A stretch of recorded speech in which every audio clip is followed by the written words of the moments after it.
Okay.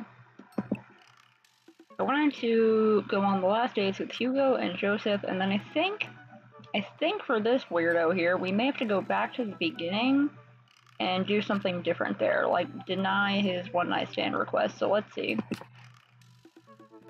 Let's see how Hugo's third date goes.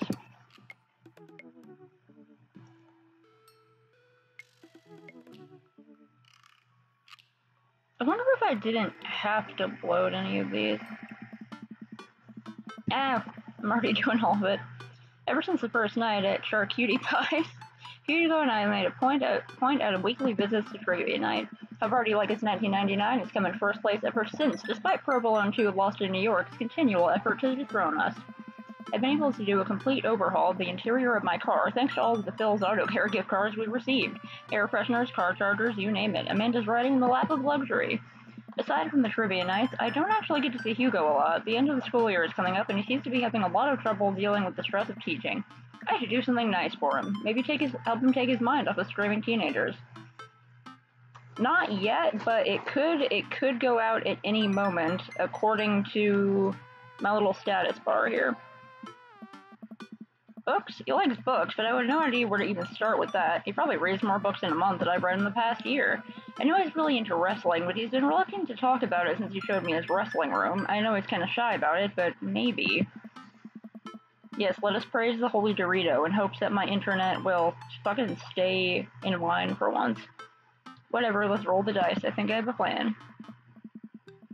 Hey, alright folks, looks like we finally have points tallied and we're ready to announce our winner! You know who else is the winner? Me, because I've finally seen just how beautiful and loving my wife is. A few weeks ago, all of the regular staged intervention for Quizmaster Quinn. We sat down in a circle and told him that we wanted to see him be better and love himself. He agreed to start going to couples therapy with his wife, and last time he told us that they adopted a dog together. I love you forever, my Quizmaster Queen. I can't tell which version of Quizmaster Quinn I prefer. There were things to like and dislike about both, huh? And the winner is, for the 4th week in a row, Havarti like it's 1999!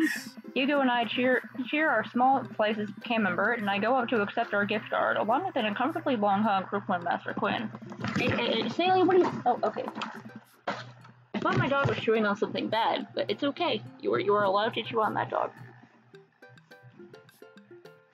Alright, I'm happy for Quizmaster Quinn. He, really needed some help. May Havarti like its 1999's reign be as long as wonderful as my marriage to my beautiful wife.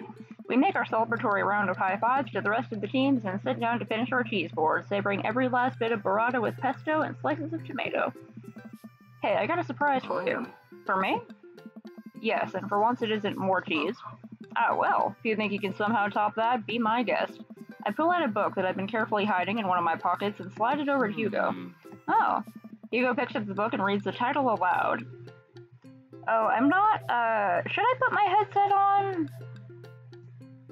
I didn't even think of that. It is rather sweaty, and I accidentally wore some earrings with nickel in them, which irritated the hell out of my earlobe, so the sweat and the ear irritation is getting kind of gross, so I have to put, like, ointment on them. But just a second. If I put— I have to shower anyway. Cheese is delicious, but I'm not a fan of really, really sharp cheeses. I like milder cheeses. Like, I don't really like sharp cheddar because it tastes like something I'm not supposed to eat. But mild, though, that's the good stuff. I like the cheese also that's, like, so soft and smooth that you can literally just, like, spread it with a butter knife. Okay, just a second. If I put— Okay, if I put a bandana on my head, and then put in the sound. Okay. Okay, that's working. Hugo picks up the book and reads the title aloud. Harry Butt's Crapper Keeper? I wanted to get you a book, but I figured you probably own every classical piece of literature, so I thought this would be fun. For when you're pooping. Hugo laughs. You should, flip through it. Hugo looks up at me, raises an eyebrow. After flipping through a couple pages, he finally comes across a small gift I strategically hid inside. You're kidding me. Hugo looks around, worried that he made a scene. He leans in. You're kidding me. Hugo pulls out the wrestling tickets I hid inside of the Crapper Keeper. This is to the World Federation of Wrestling's Power Slam series. You've been working so hard lately, I thought you'd like them. Some people just don't like cheese, that's okay. I've met people who don't like chocolate with mint, which to me is like the perfect combination of sweet and minty. But there are people out there who don't like chocolate mint. I hate sauerkraut, but some of my friends swear by it, so... Like them? I love this, thank you. Oh, we're gonna go see a wrestling show. But wait, there's two? Yeah, I figured we could go together. Huh? You'd go with me? Heck yeah, I need you to explain the finer points of wrestling to me, though. Hugo gets up, walks around the table, and effortlessly picks me up in a big bear hug. Has he been this strong the whole time? Thank you. I let out a little squeak to sort of say, you're welcome. Oh yeah, I love pineapple on pizza. Oh my god. Oh, fuck yeah. Yay! Pablo Escobar, a genuine wrestle boy. It's the night of the Power Slam. Hugo shows up at my doorstep in a loud, oversized wrestling tee. He's a little blushy and extremely cute. We drive around about an hour to another city for the big event. Hugo spends the entire ride teaching me the basics of wrestling and the terminology I need to know. Hugo is a fucking delight. I love him. So it's fake, right? Well, yes and no. While wrestling and the act of hurting another wrestler is fake, the work requires remarkable athleticism and oftentimes results in actual injury. Those people are getting hurt, sure, but not in the way we're led to believe. Historically, wrestling as we know it today was created by carnival workers to fix gambling, and people who actually believed it to be real and would bet in these matches were called marks. Brett, you're gonna get so constipated on all those undercooked hot dogs that we don't know that it's technically fake, but still choose to suspend our disbelief that makes us smart marks. So, I should be watching this for the acrobatics, and the tension, and the drama, and even the storylines. I think that anything or anyone can tell a good story, and you just have to look for the story. Even something like what we're about to experience will tell a phenomenal, sometimes understated story, despite the ridiculous premise. Wow, what? I just really wouldn't have pegged you for a huge wrestling fan. Know. Nobody does, I get it. I'm the button-down teacher type. I like poetry and art history. I write dissertations on heavy tomes by Russian authors for fun. But I like wrestling. It's a big part of who I am, but it's considered kind of lowbrow. I feel like I can't share it with anybody because they'll just make fun of me. Till now, Hugo smiles to himself. Till now. Aww.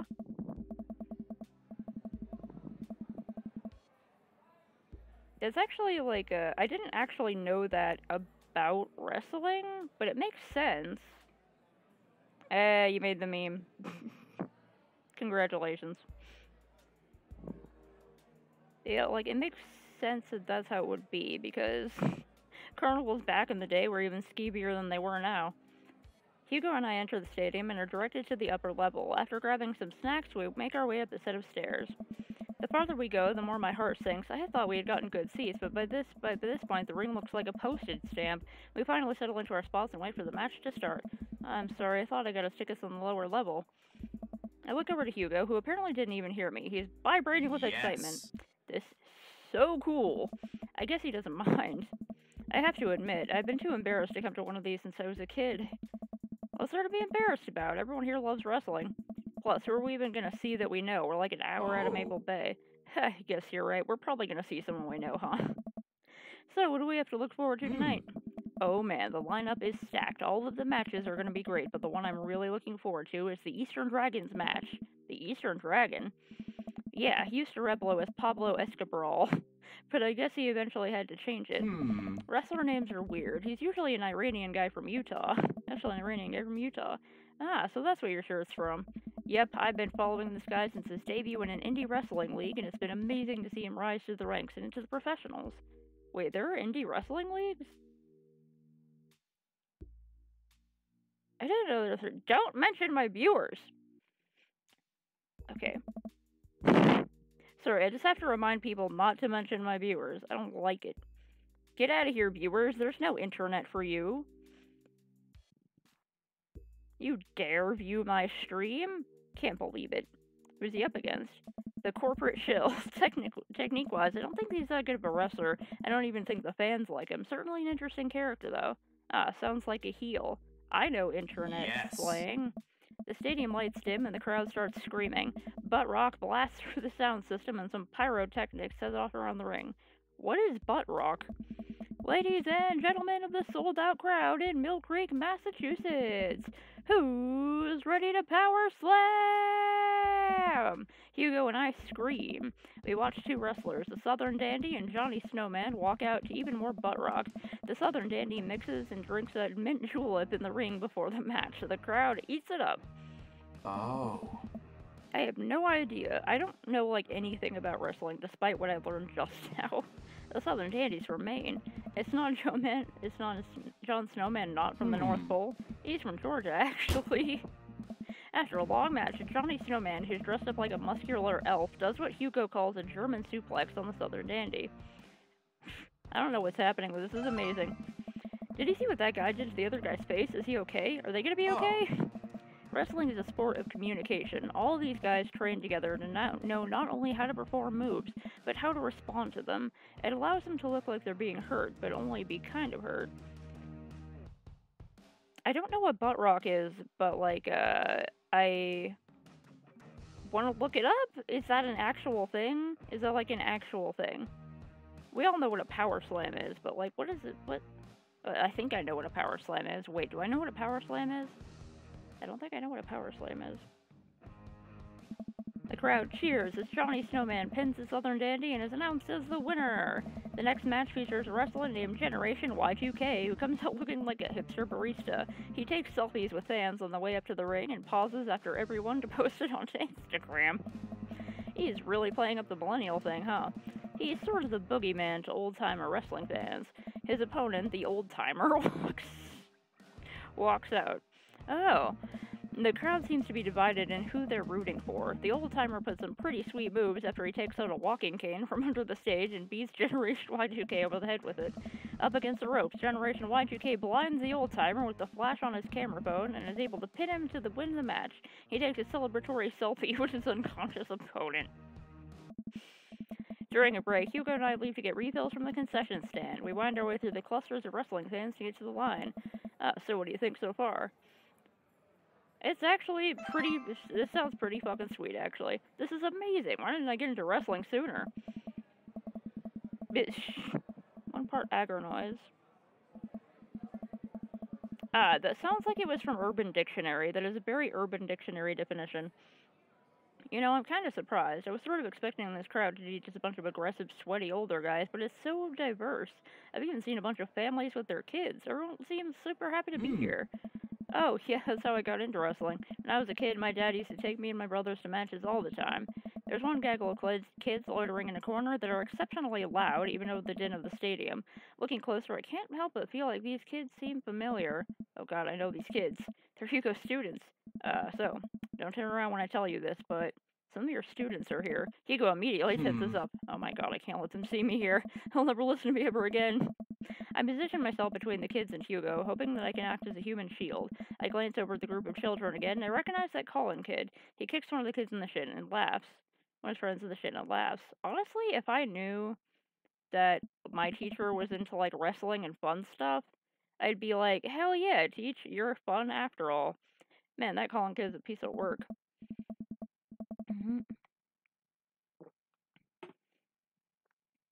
It's like 6, right? June is 6, right? And July is 7, yeah?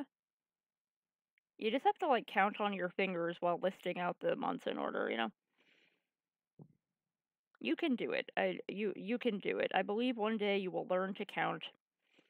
Colin, if he sees me here, he'll never let it go. He's a master manipulator. We have to get back to the relative safety of our seats. What's the plan? This is a sneaking mission. Create a diversion. Just walk back to your seats.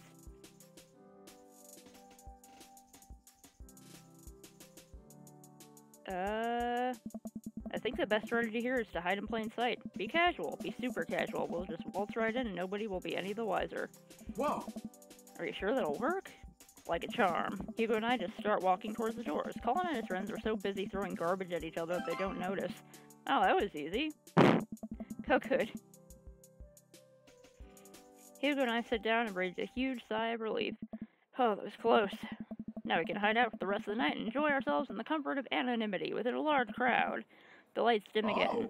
This is the match we've been waiting for. The corporate shill walks out to elevator music. He's wearing a three-piece suit and sunglasses. Once he gets to the ring, he takes off his sunglasses and rips the sleeves off his suit jacket, flexing his arms for the crowd. One of the people from his entourage produces a graph chart and sets it up in the center of a ring. The corporate shill grabs a microphone. I got a message for the Eastern Dragon. If you'll refer to the graph in the center of the ring, you'll see a quarterly projection of how much I'm about to kick your ass. The whole crowd erupts. Now, if you'll direct your attention to the Jumbotron.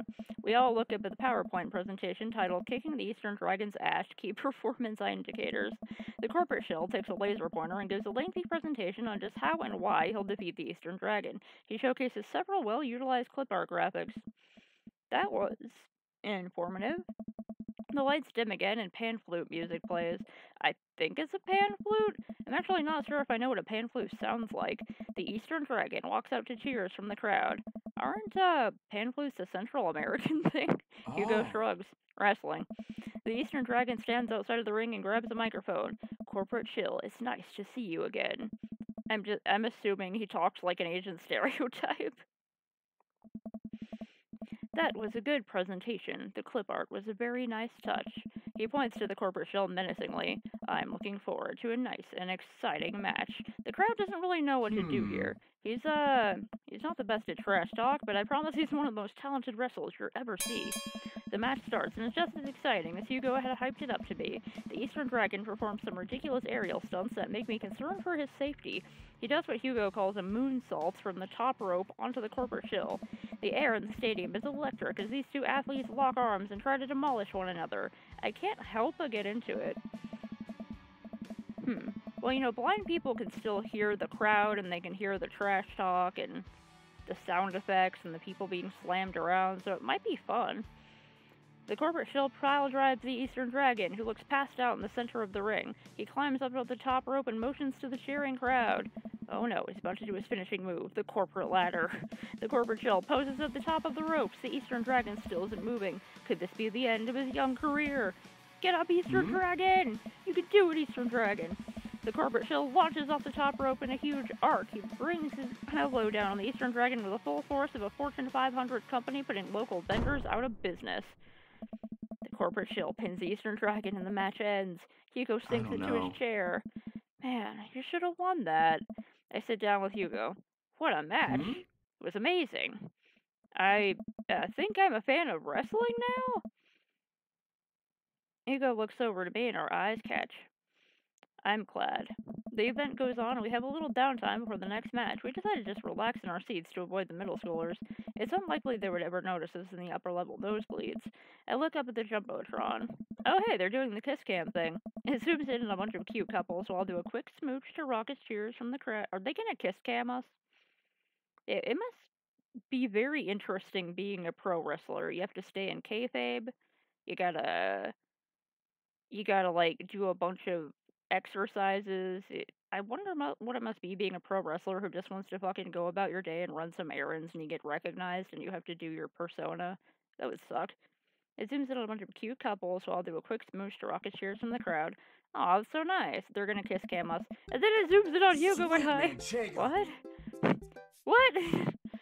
What do I do here? I look over to Hugo and see the same mortified expression on his face. The entire crowd is chanting and neither of us know what to do.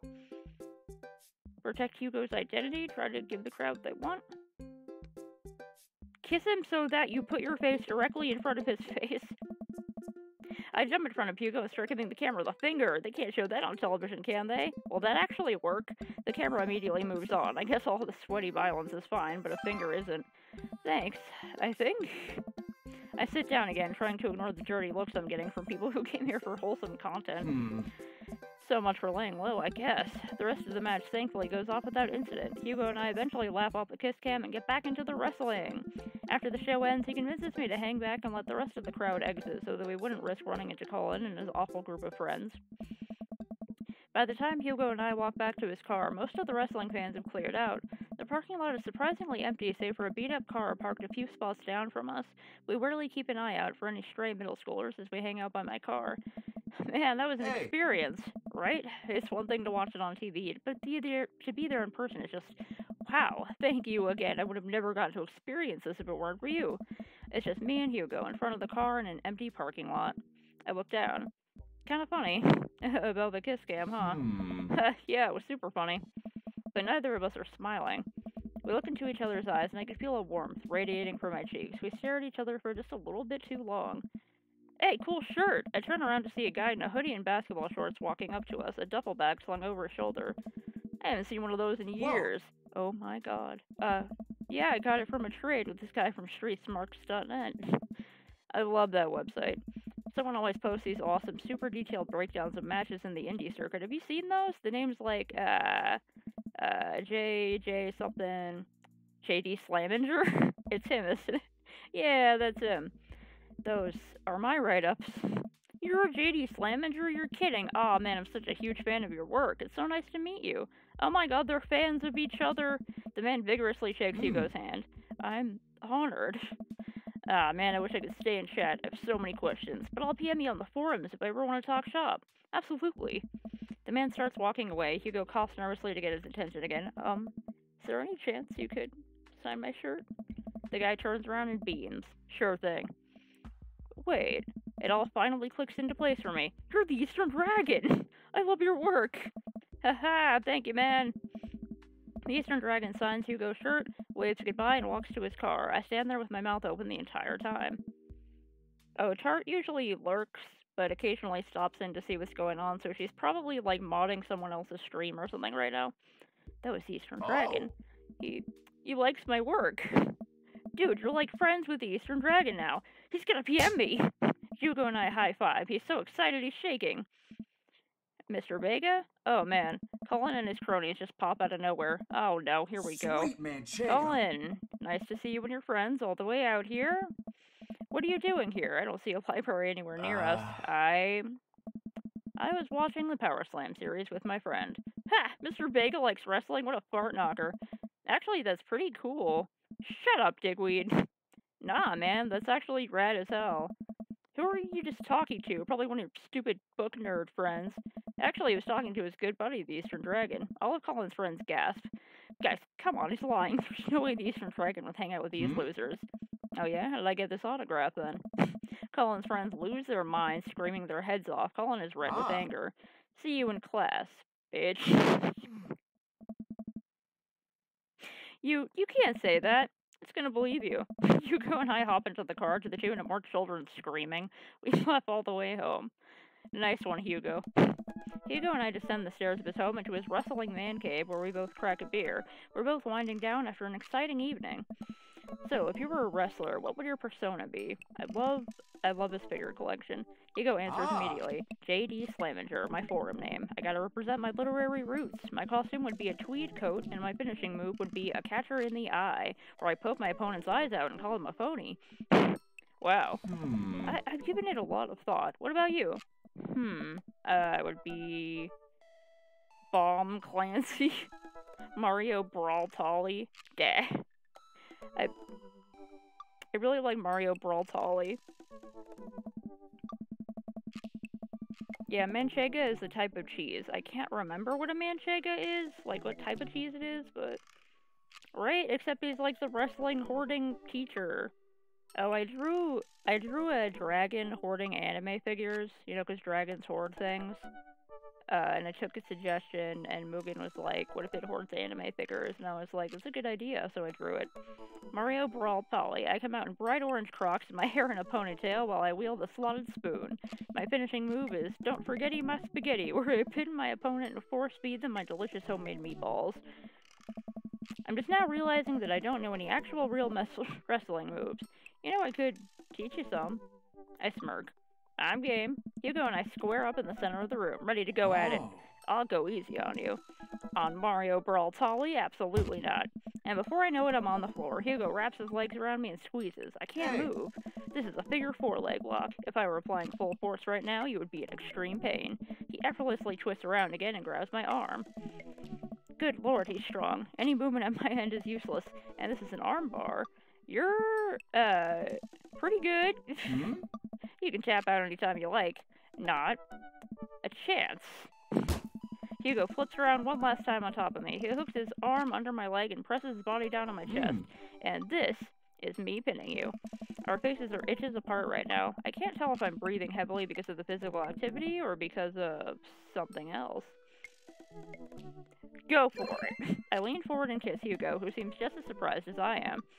I pull back, a little embarrassed, but he kisses me again. He slowly releases the submission hold on me and cradles my face in his hands. He presses his forehead against mine and we laugh. I guess we both win. Guess so. I pull him back in for another kiss. Do you have any more moves to show me? I think I might have a few. Oh hoo hoo hoo hoo hoo hoo. Be fancy if that's what your heart calls for. If you feel the fanciness in your soul, let the fancy free. Looks like Paradise Lost just got found. Oh my god. You fucking nerd.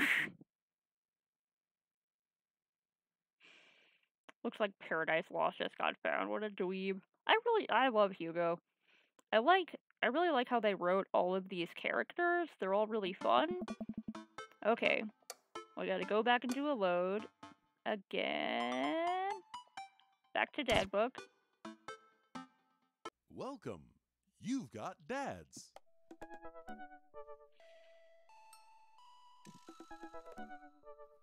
Thy drunk espresso with thy superiority? Wait, you mean like superiority? Shall thy do good work, or shall thee fail once again upon your expectations? I'm not familiar with that quote. Okay, let's go to Joseph. And then I think I might have to go back to the beginning of the game to do some different stuff.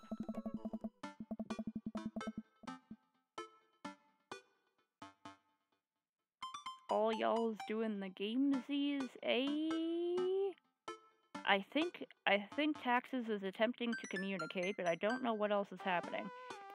I really want to see Joseph again, but after that weird encounter with Mary, I don't know, he's my friend, right? I should be able to hang out with him and not be weird, right? Right? I'm checking stuff. The computer pings as a message flies into my inbox. It's Joseph. Hey, Brogan, we should hang out. Like, actually hang out. No manual labor, no impromptu therapy sessions with sad DJs, just kids. You, me, and the open ocean. Wait, how are we gonna get on the open ocean?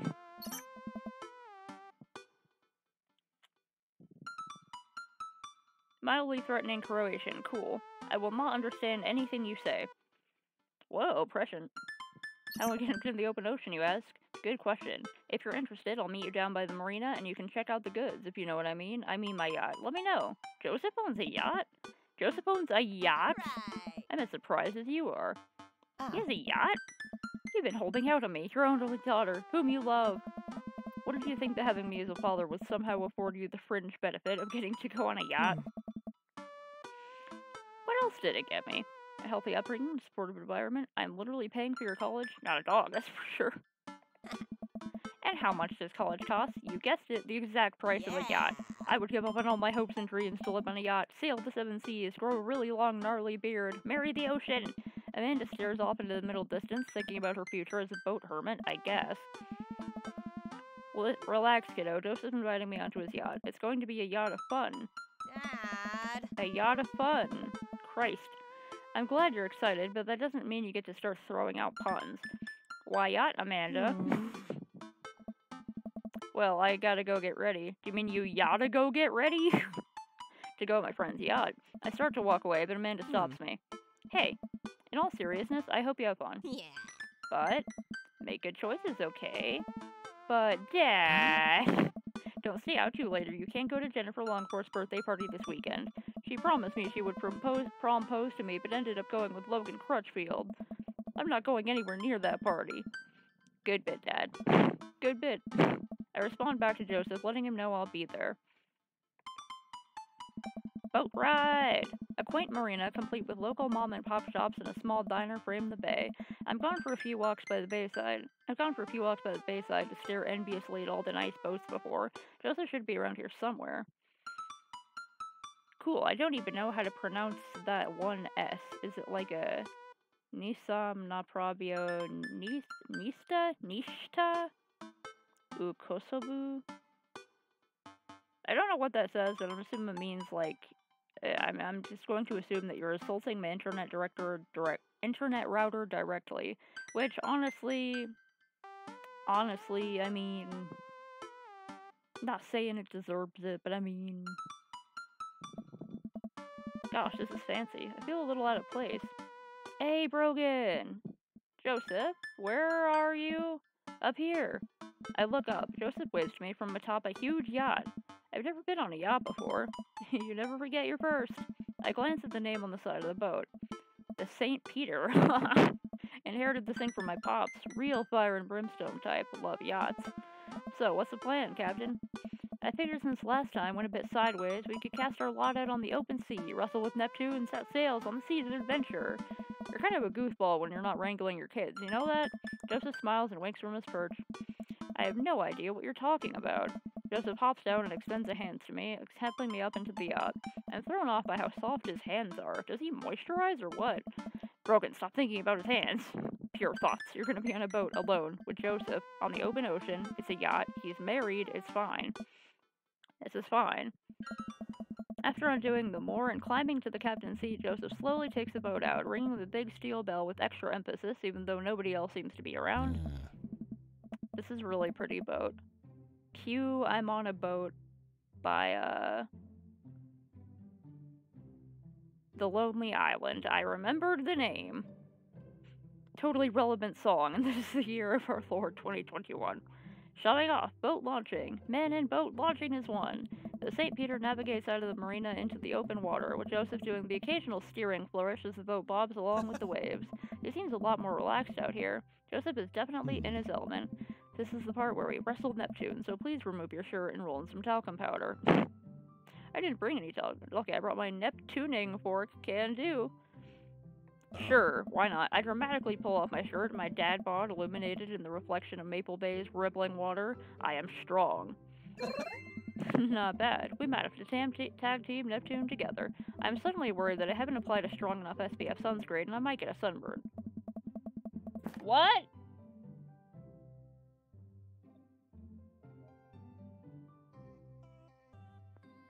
Oh, Dad was talking loudly. My dad, my IRL dad over there, was talking very loudly on his phone. I thought he was calling for something.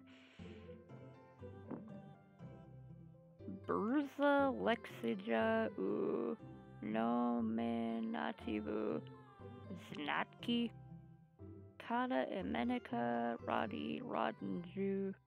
Rodnju Pals Jedi Hranu Onda Postage Nominative Ovo Jedon Od Sedam Padeja. I think I pronounced all of that wrong, and I hope you got a kick out of me pronouncing that wrong in a bad monotone. I don't know what that says. Oh, let me try to read it again, but in like a bad ballet girl voice, just in case that's funnier. Burza Lexija nominatibu Snazi Kada Emenica Rajnu Paz Jedi Hranu Onda Postati Nominative Obo J Jedon Od Sedam Padeza. Well, like, I don't speak Croatian, but I hope I pronounced it right. There you go. Congratulations. The most cringe thing I've done all day. For a while, we watched as the trees and waves pass us by. Where are we going? A little further out. It's a lot quieter once we get out in the open water. Plus, we can see whales. Whales are cool. I don't trust whales. Nothing should be that big. Noted. Joseph maneuvers the boat past some buoys. He sighs. I wish I could get out more often, but, you know. Family, wife, saving souls. so many souls. I can barely hold them all. I watched Joseph work the boat. Despite his age, he doesn't look like he's slowed down at all, and from here I can see how toned his muscles are. Impure thoughts. Joseph and I boat in silence as the bay gets smaller and smaller behind us. I decide to take a peek over the edge of the ship. The wake this thing kicks off is intense. I wonder if Joseph would ever let me water ski off his yacht. Hey, dolphins! Joseph, there are dolphins! So you're scared of whales, but not dolphins. I feel like there's an unspoken truth between man and dolphin. I would be more comfortable riding a dolphin into battle. I don't trust dolphins, dude. Yeah, dolphins are way more dangerous. They sometimes drown their babies for fun, you know. Can I trust nothing on the open ocean? I like to think that I'm pretty cool. Alright, Joseph, it's you and me versus the entirety of marine life. I yell out to the ocean. You're all spineless invertebrates. I had lobster last week and can't wait to eat more of you. My life goal is to punch as many fish as I can before I die. I really like you're all spineless invertebrates. Even though the ones we talked about are not invertebrates. You tell him, Rogan. And here we are. Rogan, welcome to the ocean. I look out into the vast expanse of blueness. Yep, that's the ocean. I'm suddenly struck with an overwhelming sense of claustrophobia despite being in a wide open space. I am on a boat with a handsome man, a handsome married man, and there are whales beneath us. Nothing should be that big. It's a little daunting, isn't it? Do you trust the whales? You know, there are more dangerous things in the ocean than whales, right? Like tuna. The tuna is an apex predator. What about sharks? Sharks are tight. It's the tuna you gotta watch out for. And the whales. Hey, wanna look out wistfully over the sea with me? Joseph and I head to the bow of the ship to do some quiet contemplation. You know, quiet contemplation. I'm alone with my thoughts. Cool. I look out to the sea for a bit, then over to Joseph. He looks so commanding as he surveys the ocean. I feel like he really is at home on the water. What Mary said to me at the bar, I can't stop thinking about it. Is she right? But she's terrible to him. He's unhappy. He deserves better. I don't know what to think about this, but I just feel so drawn to Joseph. I should say something. So, about Mary? Joseph continues to stare off into the distance. It's, well, you really want to know. Oh, Kirk Douglas! Suddenly, I hear a sputter coming from the engine room. Joseph runs over to the boat controls and taps on some dials. Guess we can talk about Mary later. Oh, okay, so... Mind of a small problem. What small problem? Okay. We are out of gas. The whales are gonna get us. The whale siphoned our gas. It's okay, I can just call one of my boat buddies to come tow us back in. Joseph pulls out his phone. Just kidding, I can't do that because there's no service. I checked my phone. I don't have service either. Should we just submit ourselves to the whales? Well, I do have an old radio in the office, but it's broken. Are you handy with tools? I am a dad. If the radio is anything like frantically putting together a bike on Christmas Eve, it should be no problem. Would you like me to also badly read these? Because I don't think I can even read... What is that little Kirby sign over the Z's and S's? I don't know how that makes things sound.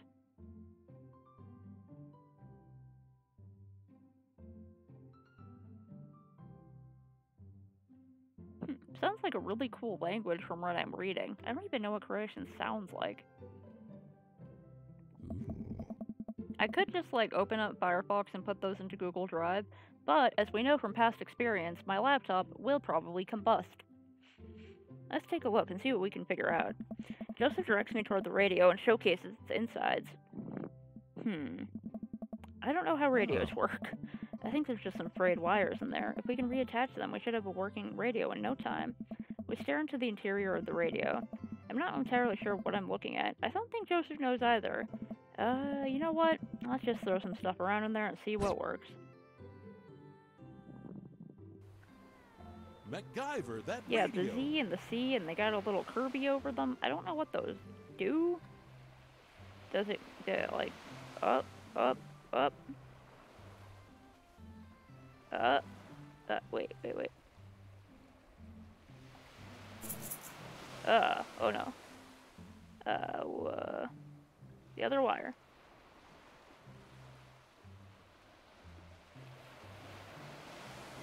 Can I actually connect it to anything? Oh god.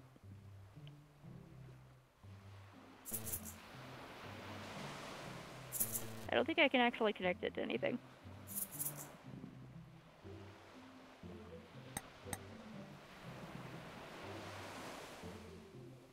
let's look up that kind of pronunciation.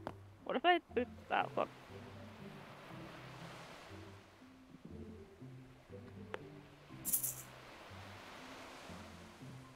I don't think I can actually,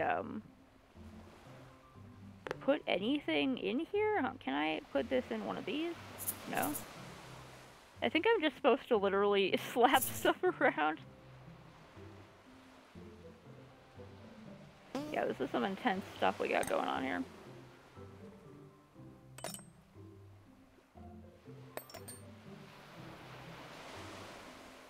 An egg? Can I crack the egg? Wait, that's not an egg. What is that? Is that a condom? Is that a coconut? It's a coconut. Power.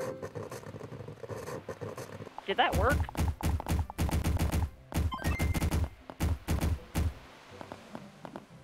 Hey, it works. Kinda. What is a war chest? The radio springs to life. Whoa, it did it. Oh, it's a tried and true technique. Fuck around and find out. Joseph speaks into the receiver. Hello? Hello, can anyone hear me? Tries a few other channels, nobody responds. Might be a little far out, I don't think there's anyone in range. How big's the range? Well, this radio came with the boat when my dad bought it in the 60s, so not great. That's reassuring, now what? There's worse places to be stuck on than a yacht. Wine? Wine. I don't want to get too excited about wine. Drinking and being on a boat, is not, always the best. I keep a couple emergency bottles below deck. Want to go grab some while I fiddle with this radio some more? Yeah, like, I hear that English is a really hard language to learn, but also, I don't live in a country where I have to know what those symbols mean, so... I've always been pretty good at literature and stuff like that, and, like, learning languages and reading, but if Mary sabotaged it, that would be wild. Let's see, wine. It's gotta be around here somewhere. Examine the lounge, the shelf, the cabinet. Wine on shelf? I take a look at everything on the shelf. Oh, I can snoop around. There's a few photos on the wall here. Looks like a picture from Joseph and Mary's wedding day. Nice grandpa glasses, looking real slick there, Joe. Another picture of Mary and Joseph on this very yacht. Quality 90s fashion right there. Mary has her patented stink face, but at least Joseph seems happy on the water.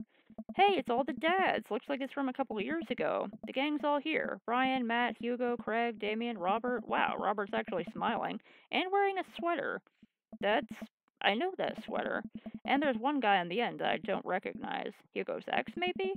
And hey, here's Joseph go-karting with the kids. That's fun. I take a look at everything on the shelf. Looks like a bunch of different Bibles, on brand. A couple of old Bet magazines. I know this must be Mary's.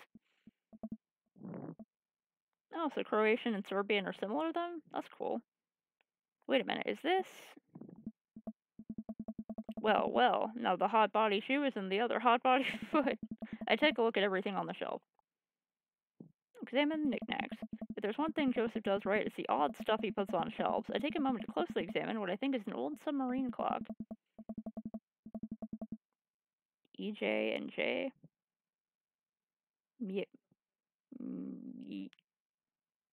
Maleko?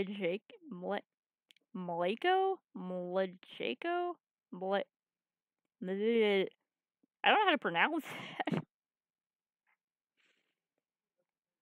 I have been learning Spanish, and I do know that, like, there are some differences between, like, Spain Spanish and Mexican Spanish, or even different areas of Latin America, but I don't know a lot of them. The only difference I know is that, Spain Spanish has, like, a whole extra conjugation that, I'm happy I don't have to learn, because there's so many fucking conjugations. Oh, okay, so they just spell differently.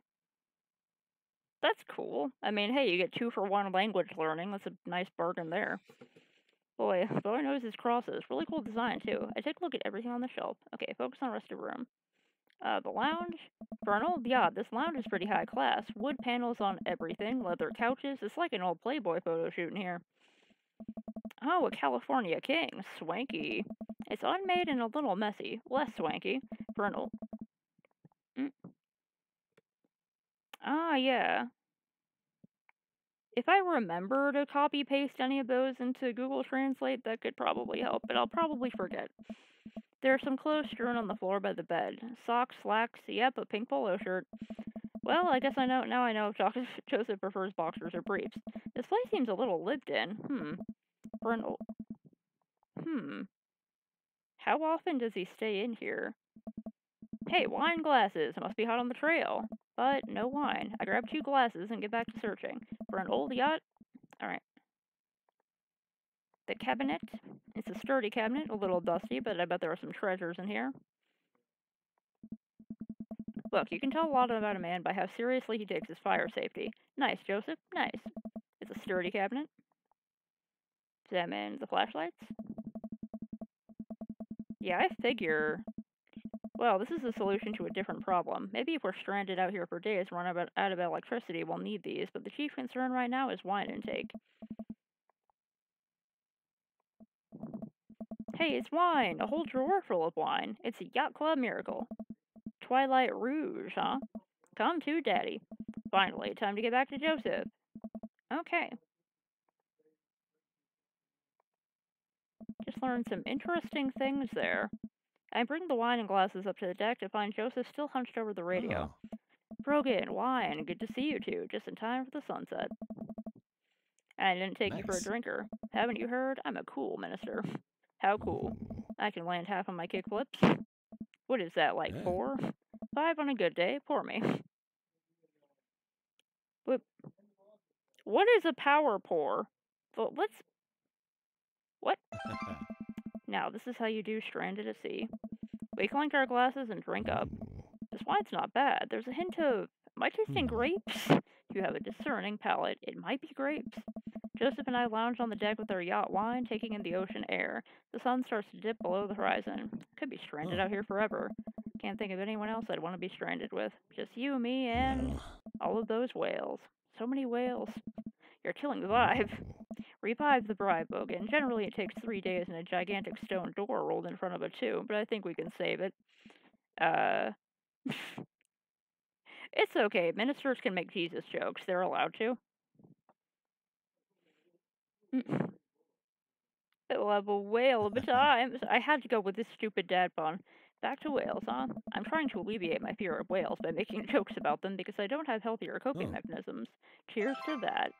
Aw, this view though. Because, like, seriously, I mean, there's something a lot prettier right in front of me. Sweet, full-bodied. Oh, goddamn. Joseph, this wine is so good. Goddamn.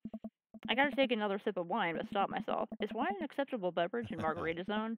That it is, Rogan. All beverages of pleasure are welcome in the Margarita Zone. This is almost what we wanted, right? No responsibilities, no worries, other than possibly dying out here. And the whales. But yeah, I'd say we're in the zone. Joseph and I clink our wine glasses again. To the Margarita Zone. Wasted away again. If you have any salt shakers, we can arrange them into a pentagram to summon Jimmy Buffett. Maybe he can save us. As a youth minister, I make pacts with neither the devil nor island jammers. If we're to get off this boat, it will be by the grace of God. Or Steely Dan. Ha, amen. Our laughter dies down. We're both silent for a moment, looking into each other's eyes. Joseph leans in closer. I feel myself doing the same. This is a bad idea. This is a bad idea. I can't help but feel like doing this will only end up hurting someone else. But his face is real close to my face. Rogan, I have to tell you something. Mary and I are done. I pull back. I think about the clothes strewn about in their lounge, the undone bed. Are you living on this boat? I didn't want to mention it, but honestly, I'm kind of happy for them. They needed a divorce. It's good for them in the long run, you know? He sighs, strolling back to the controls of the boat. I lean on the console next to him. We had a very long talk, and it's unsalvageable. I'm staying here until everything's sorted out. Oh, I'm so sorry. If there's anything I can do. I'm fine, actually. It was a long time coming. Yeah, I could tell. For the first time in a long time, I'm seeing a path to happiness, and now I can focus on myself and stop trying to deny the things that make me happy. I need someone who will be there, someone kind and honest. And you deserve that, Joseph, you really do. Anyway, I've been having this crazy feeling there's someone who I could get in the habit of having around. Someone very close to here. Is it Wales? I mean you. Oh. I was trying to be subtle. I think I'm picking up on Joseph's footing down. I lean forward, closing the gap between us when Joseph grabs the receiver. Come in, come in. Is anybody there? No? Over. We're stranded out on open waters. We've been here for hours. Please send help. Over. But wait, are you guys gonna kiss? I mean, what are your coordinates? Over. Brogan, have you been leaning on the talk button this whole time? I look down. Oh, I definitely have been leaning on the talk button. Betrayed by my own butt, yet again. I didn't lean on it, you leaned on it. Neither of you were leaning on the talk button. We didn't hear anything. Over. Hey, were you listening to us? Sir, we here at the Coast Guard are professionals. We are not doing that. But as professionals, it seems like you deserve happiness, and we think it's closer than you think. Over. How soon could you guys be in here to give us a tow? Over. We'll, pick you up in the morning. Sounds like you do have some stuff to hash out. Over and over. Wait. Silence. Nobody returns our radio calls. I think they left. We stared at each other for a second. Well, Joseph hastily places the receiver on the table, making sure the talk button isn't pressed in. Well, okay. Joseph grabs me by the shirt and pulls me into a kiss. His lips are soft and sweet from the wine, and his skin is still warm from the sun. I reach for his belt and pull him even closer, running my free hand under his shirt and up his side. He pushes me against the boat's console, kissing down my neck. Come on. His hands drift to my thighs, and he effortlessly picks me up. Wow. Joseph carries me below deck. Everyone in this game is so strong. I'd be lying if I said I hadn't fantasized about this, but I didn't think he'd be so aggressive. I've waited for this for so long. He throws me onto the bed. I let out a little yelp. Lots of time to kill, Brogan. We better get started. Oh my.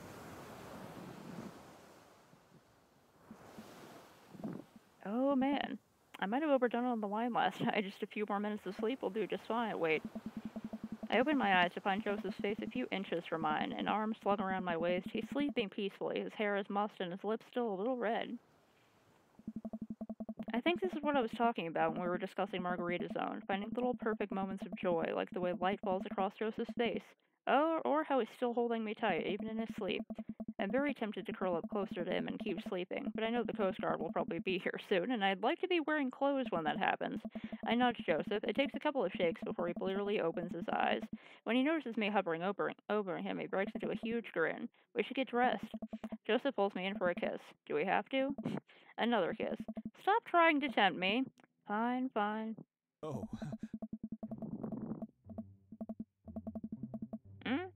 Oh, I'm just sort of going back to the last save before the final dates for each of them, and doing the final dates. They don't all end up in bed, but some of them do. The Coast Guard eventually shows up and tows us back to the bay. They thankfully keep their comments to themselves. Joseph and I step off the yacht, and he walks me to my car. I had a great time. Me too. No thanks to the whales. Shh. You're on land now. They can't hurt you here. Take care, Joseph. You too. He gives me one last kiss on the lips before he turns around and walks back to his boat. Well, I've been gone an entire day. Hopefully Amanda's alright. Amanda, Dad! She runs up and hugs me. I was genuinely concerned about your well-being, but upon closer inspection, you seem to be okay. What happened? The yacht ran out of gas and we got stuck. But it was okay because I was on a yacht. Weren't you scared? Your father feels no fear. Were you able to take care of yourself for the night? Yeah, I just did a ton of drugs, vandalized a few cars, and then embezzled some funds from my school. All in all, a pretty low-key night. Where'd you learn that from? I learned it from you, Dad.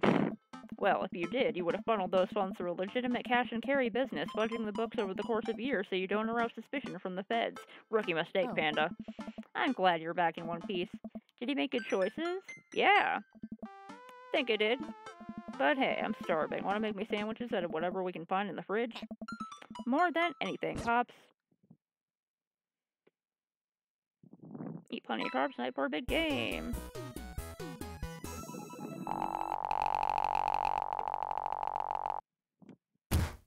Oh, apparently it could have been better. That might have been like a sort of an all dates kind of thing.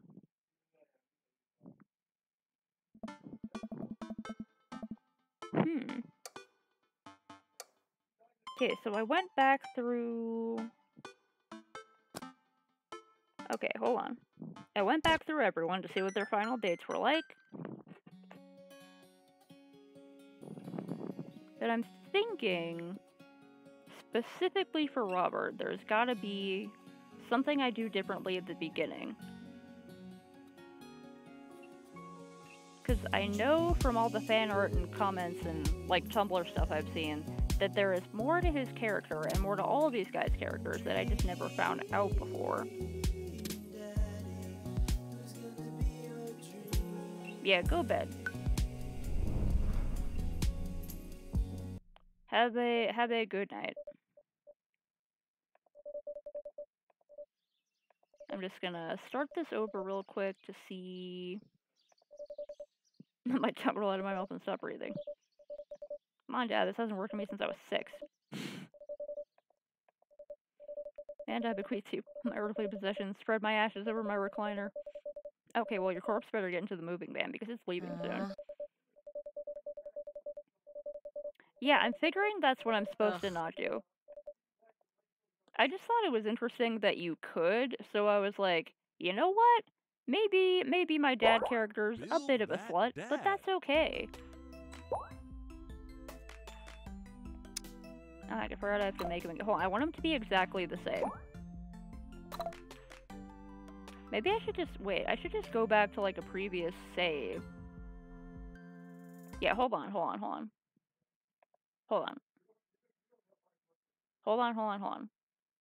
Why didn't I think of that? If I don't know. Wait, I hope it hasn't deleted all my previous saves because I started a new game. Hold on.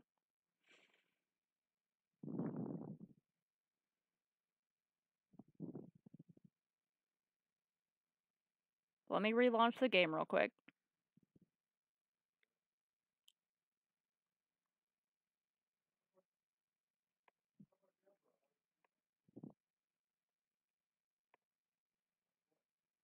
Okay, that should be coming back up in a sec.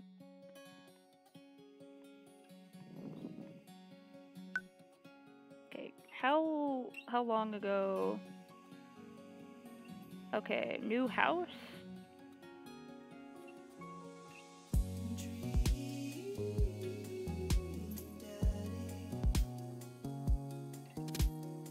Okay, if I go all the way back to new house, will that work?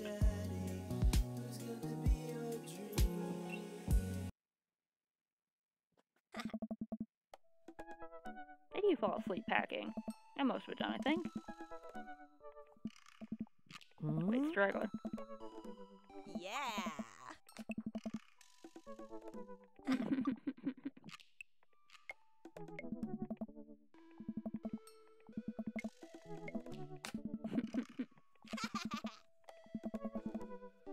Huh?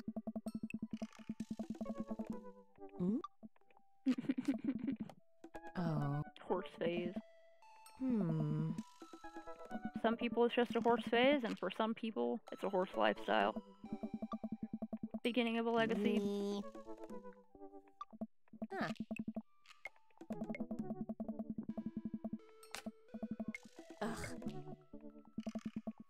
Ugh. I really like her shirt. I also like that it's a ringer tee. I think most t-shirts can be improved by being a ringer tee.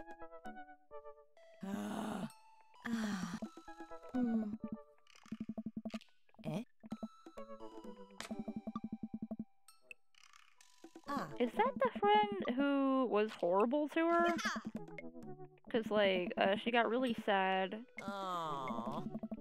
about like one of her best friends being totally awful.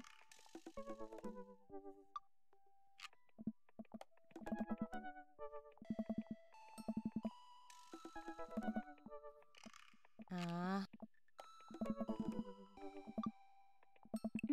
Huh.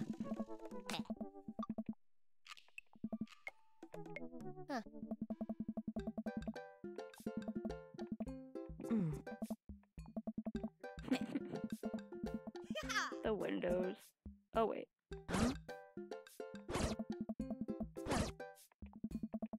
Oh, okay, it just does that. That's kind of a cool effect. Hmm. Well, fast forwarding through this stuff.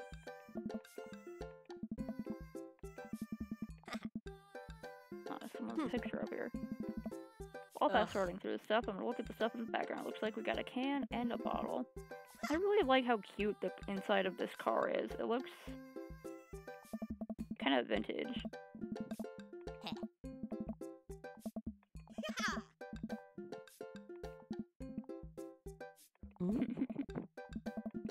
Ah. If I could learn how to parallel park, anyone can learn how to parallel park. Eh? If I could learn how to back into a parking space, anyone can. Hmm. Senior citizen. Oh. Hmm. Also, they made Amanda like the cutest teenager in the history of ever. She's adorable. Eh? Huh.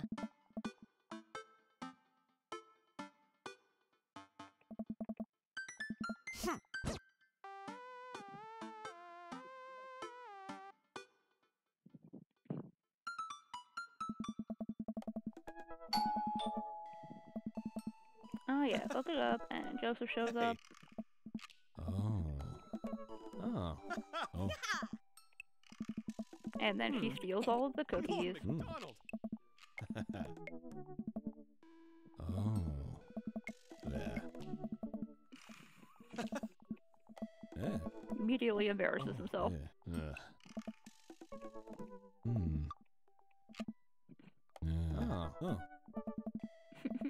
Yeah. Oh. Wink.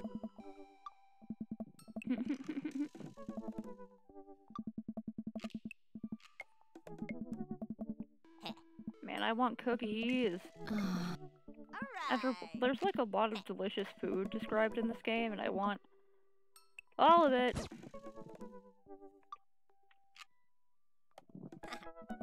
Okay, then we hit the coffee shop. Huh? Huh? Oh. Hey, Ah, Matt. Matt is so cool. oh. Oh. Hmm. Hey. Hmm. Oh.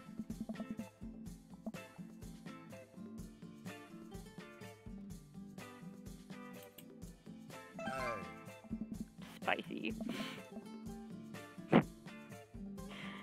Oh, it's a Diantword is a South African rap group. They're pretty well known for their evocative imagery and hyper-stylized music videos. Their music is catchy as it is disturbing. Yeah, I like their music. Mostly I like the Yolandi heavy songs. I'm not too into Ninja, but Yolandi and her weirdly, like, high-pitched vocals, she's great. Hey. Hmm. Hey.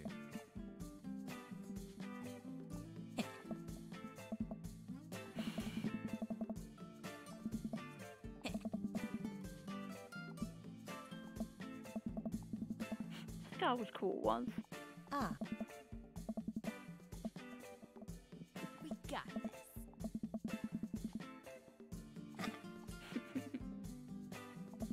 Hey.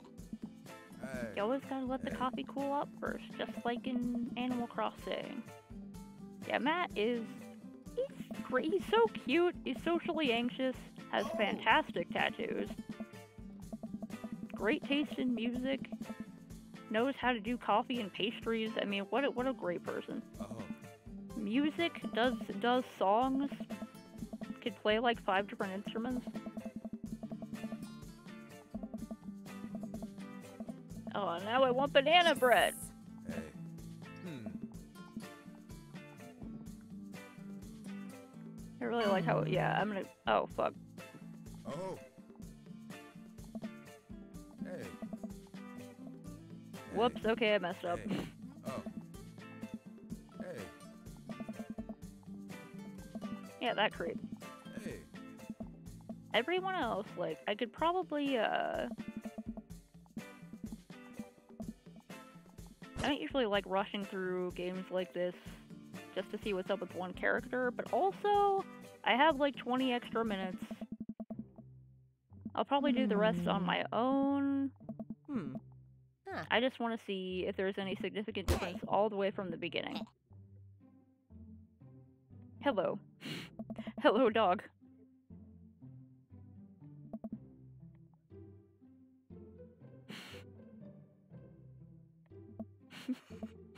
My god, this dog knows more than he lets on. Oh. Brian, your art is one of my favorites. Supreme dad bod. Hey. Aw. Yeah, I think I went with Banana Bread Kennedy's the first time. I'm pretty sure I went with Banana Bread Kennedy's the first time. Or did I? Ah. I think I might have also gone with the Grateful Banana Bread because I like how stupid it is.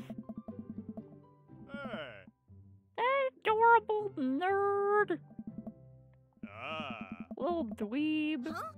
Yeah. So cute.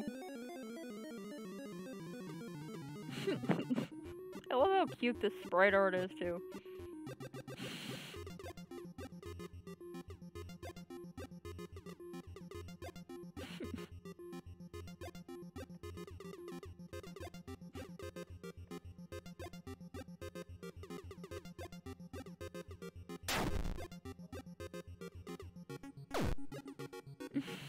Yeah, it is kind of weird.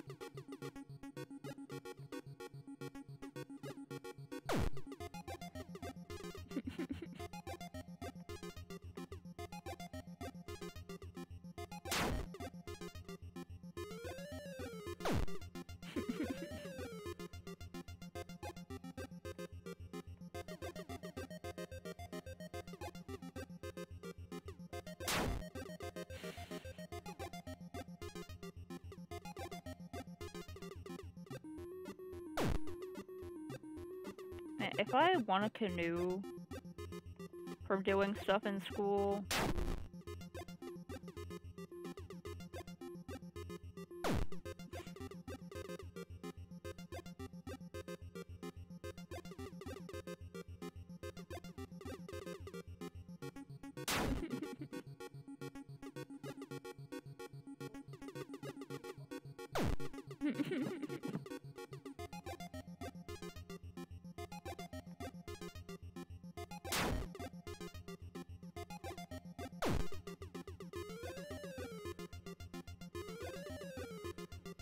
oh, whoops, I think I didn't see that one before. Oh no!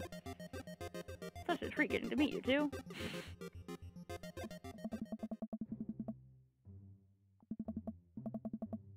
Hey.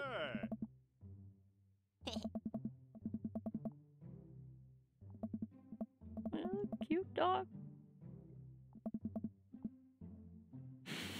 Slightly bigger and better landscaped.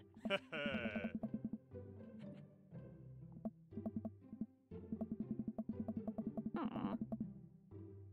Maxwell the corgi. Hmm.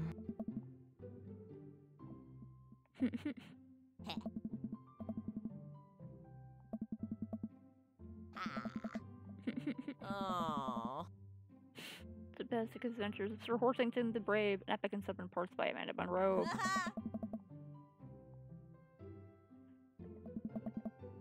Nappy time. Man, I wish I could sleep for 14 hours. Really freaking tired today. Hey. Yeah. Oh. Man, Craig is great. Hmm. Hey.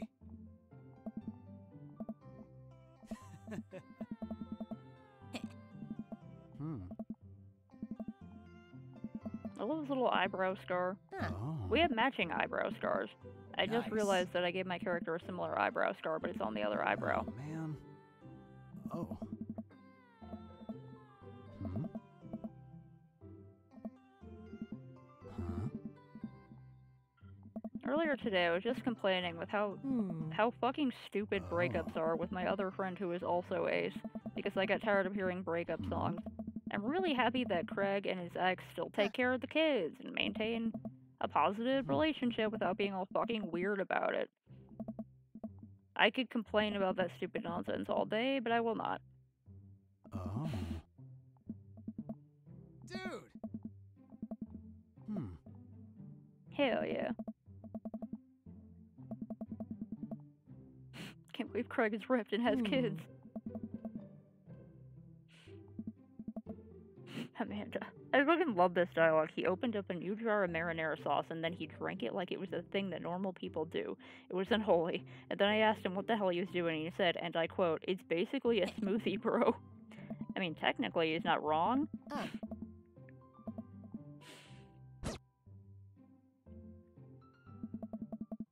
It really stepped up the production of episode 5.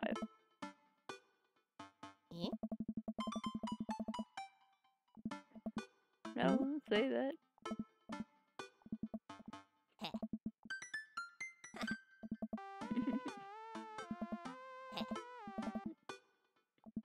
Meh. I like our cute little voice lines. Haha.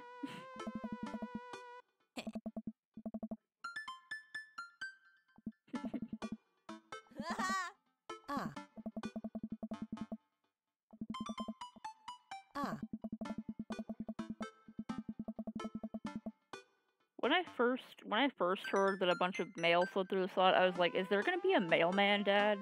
There's like a hot mailman who is also a dad. But that did not happen. Imagine if they added a DLC or something where there was like a hot mailman dad, or there was like a Dream Daddy 2 Electric Boogaloo, and there was a hot mailman.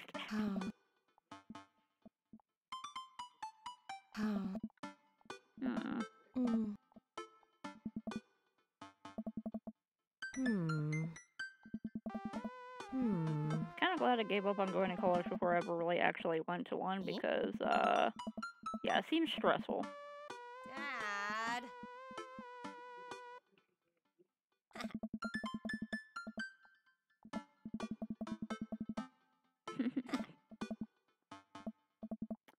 I'm a time traveler.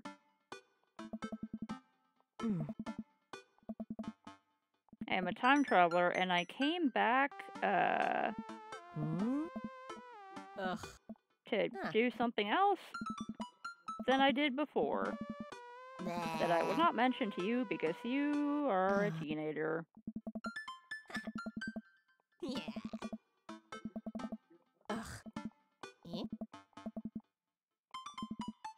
Making fun of sports may be played out, but I will still do it.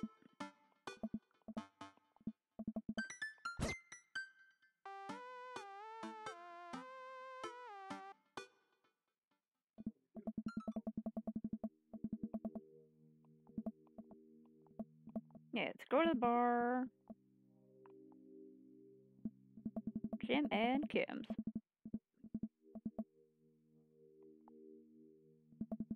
I always love places that have the little inset door with like the bulletin board on the side.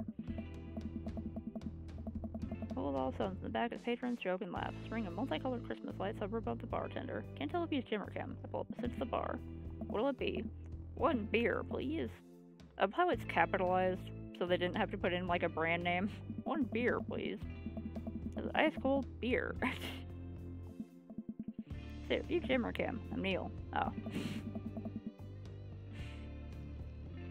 My team of preference is not only playing, but is currently in the lead, which is always a good thing. Brightly colored mascot, which is some kind of animal. I love how they made it so generic. But also, like, it could literally be any sport.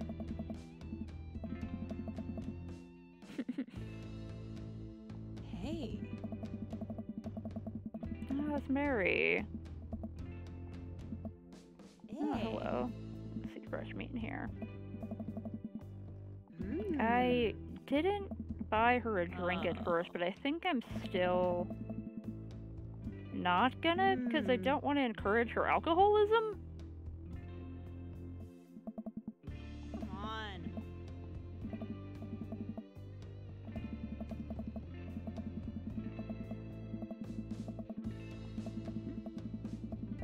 Scores a number of points for the other team, putting them in the lead. I hear an affirmative grunt from another man at the bar. Go team.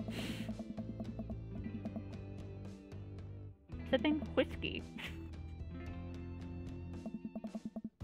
Some Jack Daniels or something. Off-brand. my opinion, my team is far superior. I have to agree with that. Based upon our win-loss record, I say my team is superior.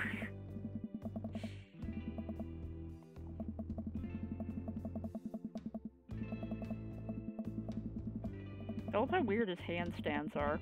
He's got one stand slightly gripped and the other hand is like out. Looks like he's very ready to play rock, paper, scissors with either hand.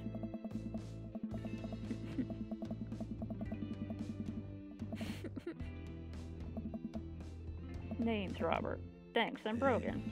You must be new here. Mary already hit on you? Yeah. Robert chuckles. She's a peach. Well, you picked the best bar in town. Slimy as it is, you'll never find a better spot than Jim and Kim's. Is there actually a Jim or Kim that runs the place? No, that'd be Neil. Hey. Good guy, Neil. Not enough Neils in this world. Beer, but I'll drink most things. You like shots? Should I...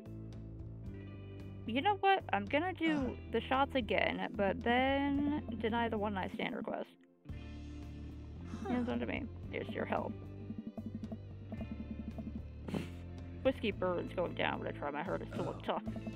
Wait, I think this is what making friends is.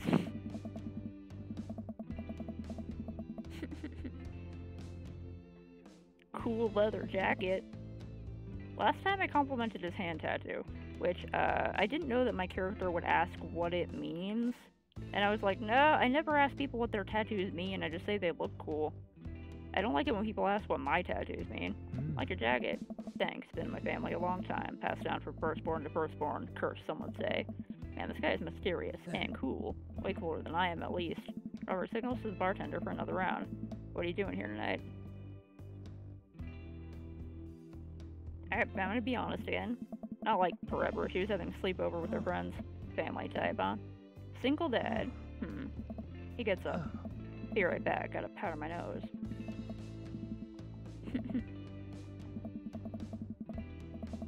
A guy like that thinks I'm cool, then I really must be. Robert comes back from the bathroom and grabs his leather jacket. I'm gonna go home. You heading my way. Yeah, he did not like when I asked about the tattoo. Robert and I leave the bar and find ourselves walking in the same direction. I live in this cul-de-sac down the way. Does everybody live here?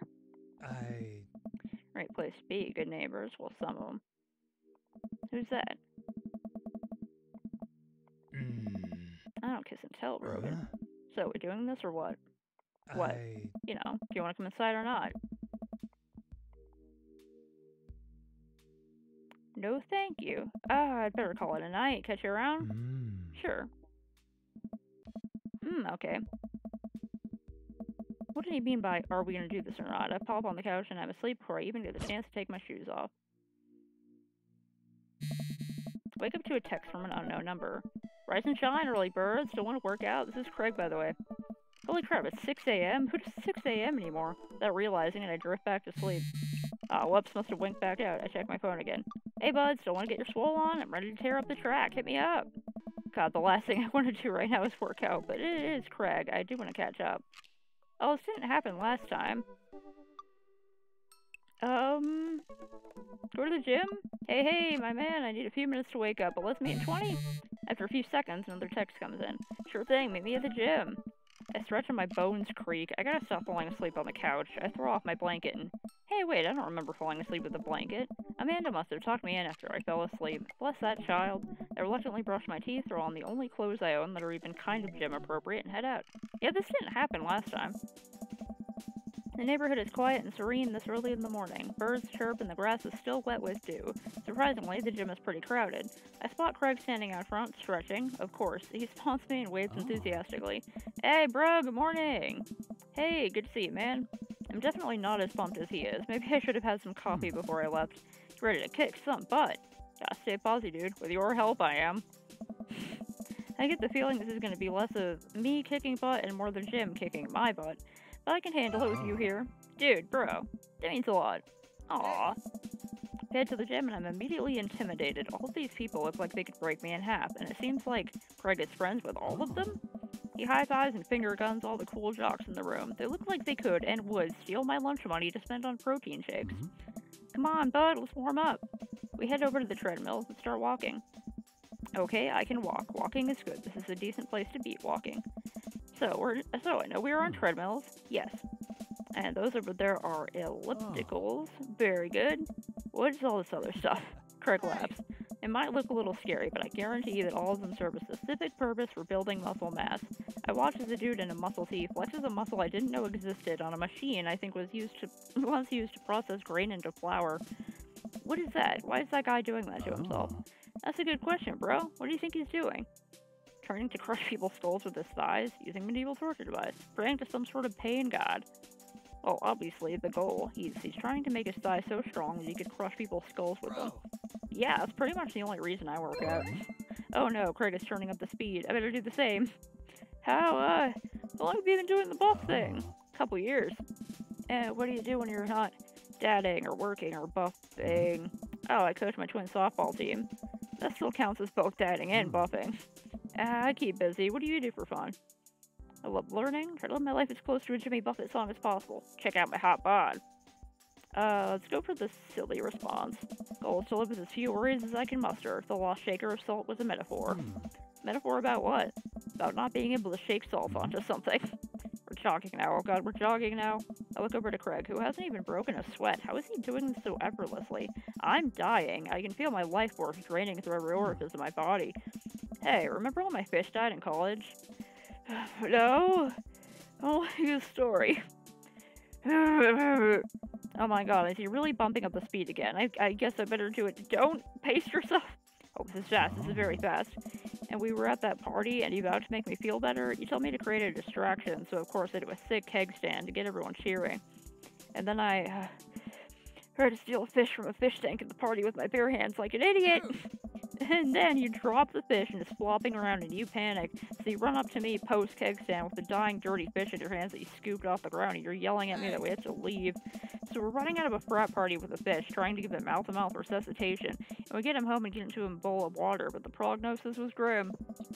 And the next day he's alive and well. I never did catch the great fish thieves of Grand Ridge U. I never will. I shoot off the end of the treadmill and crash into the wall. Jesus, that hurts. Aw, dude, bro, are you okay? Craig offers me a hand and looks me over for injuries. I am fantastic. I managed to stand up and rub my back. Doesn't hurt now, but I'm pretty sure it will later. You don't have to push yourself like that. Always know your limits. Well, I think I might call our ship adventure here. You sure? Yeah. Oh. Alright, well, here, I brought you this. Craig hands me a shaker bottle full of thick green liquid. I stare at it with what must be apparent distaste. It's a protein shake, bro. Oh, thank you. He wants me to drink it. Oh boy, here it goes. I take a small sip. It's actually delicious. Oh wow, it's really good. And good for you. It's my special recipe. I'm pretty proud of it. Bro. Let me know if you ever want to work out again. Maybe we can try running around the neighborhood if treadmills aren't your speed. No pun intended, bro. Good one. Well, I'm gonna go put some ice on this everything. I'll see you around. Leave the gym feeling ashamed. Craig used to order delivery from the pizza place across the street from our dorm, and now he can run circles around me, literally. Man, I really gotta work on this dad bod. I get home and lie down on the couch. It hurts to move. Oh god, I'm so old. Oh no, I must have fallen asleep. What time is it? Ah, shoot, it's 3:55. I'm supposed to be at Amanda's school in 5 minutes.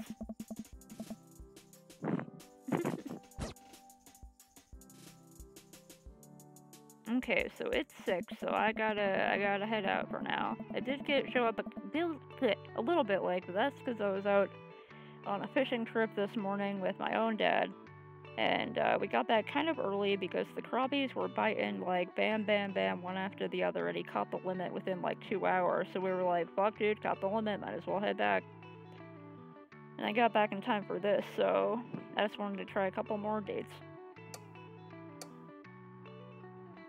Okay, made sure that was safe. Alright, and I'm gonna continue this game probably by myself in a little bit to see what other hidden stuff I didn't see before. So, okay, I gotta sign off for now. If anyone's still there, goodbye, see you later, and stream.